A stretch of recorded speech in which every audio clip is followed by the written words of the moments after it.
बिहार में उद्योग लगाने के लिए जमीन नहीं है, मगर अदानी के लिए जितनी जमीन चाहिए ले लो। देखो, राहुल गांधी की ये बात तो बिल्कुल सही है कि अदानी को 1 रुपए में 1000 एकड़ से ज्यादा जमीन बिहार में दी गई है, लेकिन जिस तरीके से राहुल गांधी और विपक्ष के नेता इस बात को उछाल रहे हैं वो भ्रामक है। पहली बात तो ये कि ये जमीन अदानी को बेची नहीं गई है, लीज पे दी है। आसान भाषा में जमीन का मालिकन हक बिहार सरकार के पास है, ना कि अदानी के पास। 1050 एकड़ जमीन तिलपैंती में पावर प्लांट के नाम पर अदानी को सालाना 1 रुपए की लीज पर मिल रही है। पर इससे ज्यादा इम्पोर्टेंट ये समझना है कि ये जमीन अदानी को क्यों दी गई है।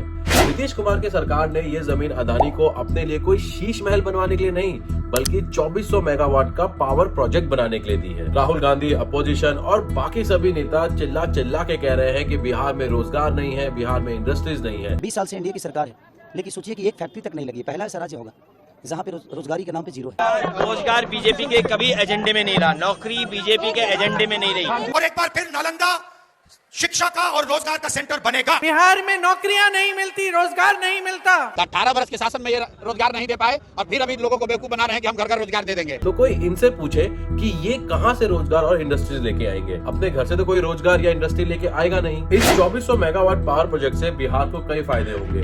पहला तो राज्य की पावर डिपेंडेंसी कम होगी, 20,000 करोड़ से ज्यादा का इन्वेस्टमेंट बिहार में आएगा, 10,000 से ज्यादा रोजगार के नए अवसर मिलेंगे, बिजली की दरों में सुधार होगा और इंफ्रास्ट्रक्चर जैसे सड़क, सब स्टेशन, इन सब के विकास को और मजबूती मिलेगी। और जो लोग ये इल्जाम लगा रहे हैं कि अदानी को ही क्यों दिया, उनके लिए भाई साहब इसका एक टेंडर निकला था जिसमें 4 private company Adani power, JSW energy, Torrent power और बजाज ग्रुप की ललितपुर पावर ने बोली लगाई थी और इन सब में सबसे कम बिजली की दर ऑफर की थी अदानी पावर ने, इसीलिए वही जीता। पहली कंपनी आई JSW 6 रुपया 20, ललितपुर पावर। इसने कहा कि भाई हम 6 रुपया 16, उन्होंने डाला 6 रुपया 14। चौथी कंपनी जिसने बिड किया उसका नाम है, उन्होंने कहा हम 6 रुपया और 0.75। इन चारों में सबसे सस्ती बिजली देने का वादा किसने किया? अडानी। और एक बात और समझ लेनी चाहिए कि ये कोई पहली बार नहीं हुआ है कि सरकार ने उद्योगपतियों को बहुत ही सस्ते दर में जमीन दी हो।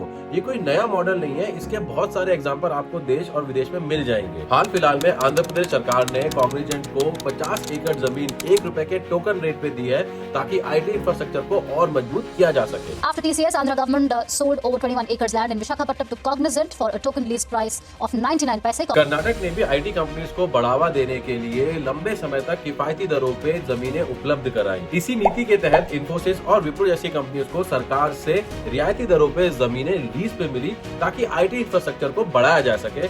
और यही वजह है कि बैंगलोर को भारत का सिलिकॉन सिटी कहा जाता है। इंटरनेट पे सर्च करो तो आपको गुजरात, महाराष्ट्र में भी ऐसे एग्जांपल्स मिल जाएंगे। और ये मॉडल सिर्फ इंडिया तक ही सीमित नहीं है, विदेशों में भी इंडस्ट्रीज को अपने यहाँ लाने के लिए ऐसी स्ट्रैटेजीज एम्प्लॉय की जाती हैं।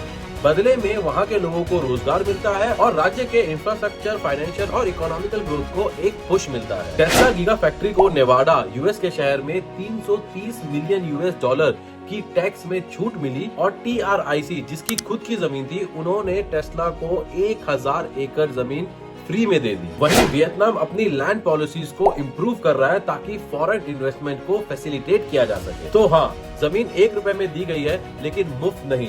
ये एक ग्लोबल प्रैक्टिस है कि पब्लिक एसेट को कम दर पे देके बड़े प्रोजेक्ट आना और उसके बदले बिजली, नौकरी और टैक्स पाना। ये गिफ्ट नहीं, गवर्नेंस प्लस इकोनॉमिक स्ट्रैटेजी है जिसका इस्तेमाल बीजेपी से लेके कांग्रेस तक और भारत से लेके अमेरिका तक सब करते आए हैं। अभी बिहार में चुनाव है, इसीलिए इस मुद्दे को सनसनी बनाया जा रहा है कि देखो आपकी जमीन फ्री में अदानी को दे दी, बिहार को लुटाया जा रहा है। लेकिन असलियत ये है कि अगर ये लोग, ये पार्टियां गलती से भी सत्ता में आ गई तो ये भी इस प्रोजेक्ट को चलने देंगी, क्योंकि इन्हें भी पता है इस प्रोजेक्ट से लोगों का और राज्य का कितना फायदा होने वाला है। इसीलिए इन सब बातों या अफवाहों पे भरोसा ना करें। जय हिंद, जय भारत।